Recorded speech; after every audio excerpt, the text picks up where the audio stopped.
आज मैं आप सभी से बात करने वाली हूँ बोटॉक्स ट्रीटमेंट के बारे में। अब आप कहेंगे कि बोटॉक्स तो स्किन के लिए होता है। यस, स्किन के लिए तो होता है, लेकिन यही बोटॉक्स आपके बालों के लिए भी होता है, जो कि बालों में मजबूती लाने के लिए किया जाता है। और इसमें आपके बालों की ग्रोथ बढ़ती है, आपके बालों में शाइन आती है, आपके बाल स्मूथ लगते हैं, साथ ही के साथ आपके बालों की मोटी हेयर ग्रोथ होती है। कि हमारे किचन में मिलने वाले 2 से 3 इंग्रेडिएंट्स जो कि आयुर्वेदा से पूरी तरह से भरे हुए हैं, वही हमको सारे के सारे रिजल्ट्स दे सकते हैं। तो आज ये 2 स्टेप का DIY बोटॉक्स ट्रीटमेंट आज ही करें और अपने बालों को बेहतर से बेहतर बनाएं। उसके लिए आपको क्या करना है, इस वीडियो को पूरा देखना है और इस चैनल को सब्सक्राइब करना है। वेलकम टू माय चैनल, मैं हूं अंजना। आई होप आप सभी लोग बहुत अच्छे से रह रहे हैं। तो आज मैं आपसे बात करने वाली हूं कि हेयर बोटॉक्स ट्रीटमेंट आप घर पे कैसे अचीव कर सकते हैं अपने बालों को सिल्की, सॉफ्ट, स्मूथ और शाइनी बनाने के लिए। अगर यही आप पार्लर, सैलून कहीं से भी कराएंगे, मैं किसी को रोकती नहीं हूँ कि आप बिल्कुल भी जाओ ही ना पार्लर, जाओ ही ना सैलून।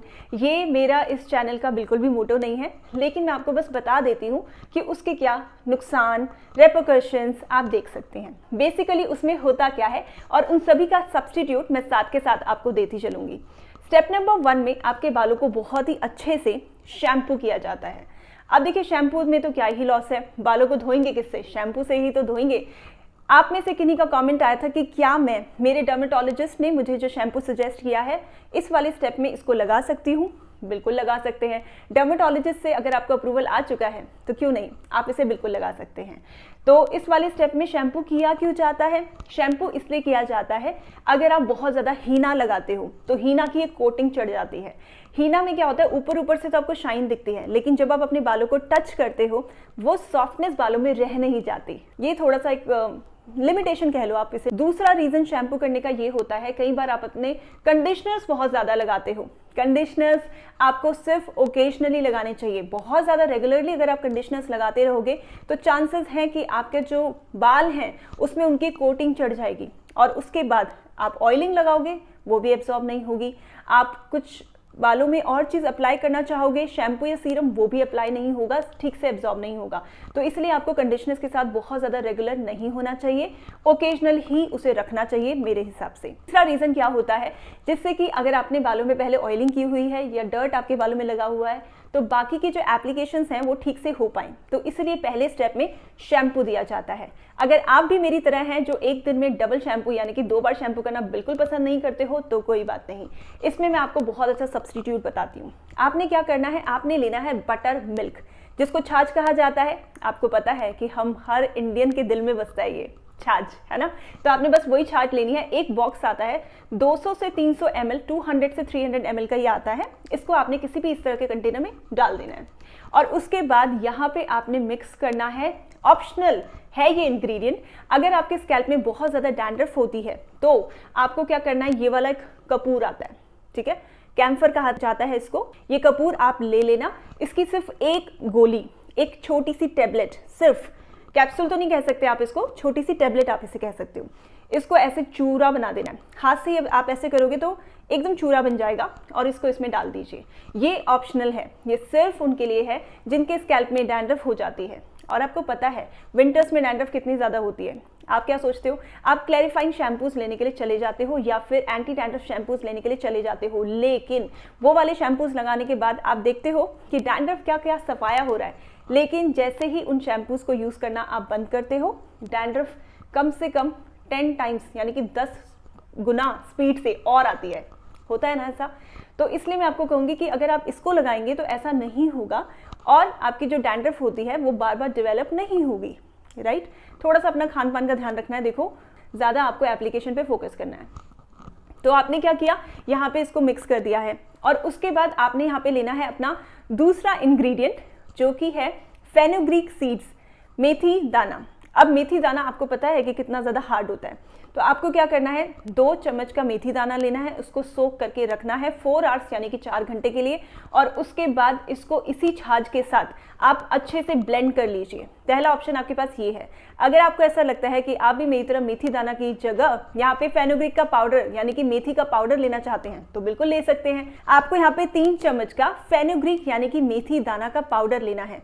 इनको आपने कुछ देर तक रखना है, क्योंकि फेनुग्रीक जो होता है वो एक इस तरह से होता है कि जब भी आप उसे कोई भी लिक्विड में मिक्स करने की कोशिश करते हो तो वो थोड़ा सा फूल जाता है। जब आपका फेनुग्रीक पाउडर फूलेगा तो आप देखोगे कि आपका जो होममेड शैम्पू आप अपने लिए रेडी कर रहे हो वो भी थोड़ा सा थिकन आउट होगा, थोड़ा सा थिक हो जाएगा। ठीक है, एक बार फिर चम्मच की मदद से ऐसे ही आप थोड़ा सा इसको मूव कर लेना और उसके बाद आपका अपना होममेड शैम्पू जो कि पूरा नेचुरल है, देखो वो रेडी हो चुका है। इसको आपने अप्लाई करना है स्कैल्प पे भी, क्योंकि डैंड्रफ के इश्यूज की वजह से, और स्ट्रैंड्स पे भी। अगर आपके स्ट्रैंड्स में कोई ऑयल का डिपॉजिट रह गया है, ऑयल का डिपॉजिट वैसे अच्छा ही होता है, लेकिन हीना आपके स्ट्रैंड्स में रह गई है तो उसके लिए अच्छा रहता है। तो अच्छे से आपने अपने स्ट्रैंड्स में और स्कैल्प में इसको लगा लेना है। इसको आपने रखना है ऐसे ही सिर्फ 5 मिनट्स तक, क्योंकि जैसे आप किसी भी कंडीशनर को 5 मिनट्स तक रखते हो वैसे ही इसको भी 5 मिनट्स 5 मिनट तक ऐसे ही रख दीजिए। और उसके बाद इसको आपने पानी के साथ ही रिंस करना है और कुछ नहीं इसमें डालना है। अगर आपके घर में छोटे बच्चे हैं, 5 साल से अंडर उनकी एज है या फिर 10 साल से अंडर उनकी एज है, उनके लिए अगर आप इनको लगाना चाहते हैं तो मैं आपको यही सजेस्ट करूंगी कि आप बेबी शैम्पू लगा सकते हैं। वो काफ़ी ज़्यादा माइल्ड होता है, तो आप कोई भी बेबी शैम्पू लेके वो भी उनके बालों पे लगा सकते हैं, 10 से अंडर या 5 के आसपास के जो बच्चे होते हैं उनके लिए। अब आता है दूसरा स्टेप। इसमें आपने अपने लिए एक क्रीम रेडी करनी है। मैं इसे कहूँगी ये एक हेयर बोटॉक्स क्रीम है जो कि आप अपने लिए खुद से प्रिपेयर कर सकते हो। इस वाली हेयर बोटॉक्स क्रीम के लिए आपको सबसे पहले चाहिए होगा यहाँ पे बटर, मक्खन। जब भी आप बटर अपने बालों पे लगाते हो तो आपने हमेशा उसको सीधे, ये नहीं कि उसकी एक छोटी सी टिकिया सी आती है, वही टिकिया आपने लेनी है और ऐसे ही लगा लेना है। मतलब कैसे प्रैक्टिकली लगाओगे कैसे? तो आपने क्या करना है, उसको आधा करना है, हाफ करना है और उसको किसी भी डिब्बे में या किसी भी बॉक्स में आप ऐसे ही रख देना कम से कम 1 घंटे तक, क्योंकि अभी वेदर चेंज हो चुका है। इस वेदर में 1 घंटा लग जाता है कि आपका जो बटर है वो एकदम सॉफ्टन हो जाएगा। ठीक है, जैसे ही आपका बटर सॉफ्टन हो जाएगा उसके बाद आपने एक फोक ले लेना है, कुछ भी लेना, और उससे थोड़ा सा और इसे मिक्स कर लेना। उसके बाद आपको यहाँ पे लेनी है दही, कर्ड। कर्ड से अच्छा कंडीशनर आपके बालों के लिए कुछ वैसे हो नहीं सकता। विंटर्स में आपको लगता है कि कंडीशनर्स कैसे लगाऊं या दही को कंडीशनर के तौर पे मैं कैसे लगाऊं, तो आपको क्या करना है, दही को कम से कम आधे घंटे पहले बाहर निकाल लेना है। ठीक है, फ्रिज की दही नहीं है अब ये, आधे घंटे पहले आपने निकाल दिया। आपके स्कैल्प में ठंडा नहीं करेगी, आपको कोल्ड नहीं देगी ये, आपको कोल्ड का कुछ नहीं होगा अगर आप इसको लगा लेते हैं तो। निकालने के बाद आपने लिया है यहाँ पे अप्रॉक्सीमेटली रफली 3 चम्मच की दही। इनको आप अच्छे से मिक्स कर लेना। मिक्स करने के बाद आपको कुछ ऐसा सा टेक्सचर मिल जाएगा। ये जो आपका रेडी हुआ है ये किसी हेयर बोटॉक्स क्रीम से कम नहीं है। टेक माय वर्ड्स, आप इसे लगा के देखना। तो आपने क्या करना है, अपने पूरे स्ट्रैंड्स में अच्छे से इसे अप्लाई कर लेना है। आपको सिर्फ ये इंश्योर करना है कि आपके सभी के सभी स्ट्रैंड्स को ये पूरी तरह से कवर कर ले। और उसके बाद आपने कोई भी ऐसी शावर कैप लेनी है और अपने बालों में इस तरह से लगा लेना है।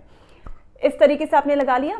आपने इसे 1 आवर 1 घंटे तक ऐसे ही छोड़ना है और उसके बाद आपने इसे अपने रेगुलर शैम्पू से वॉश करना है।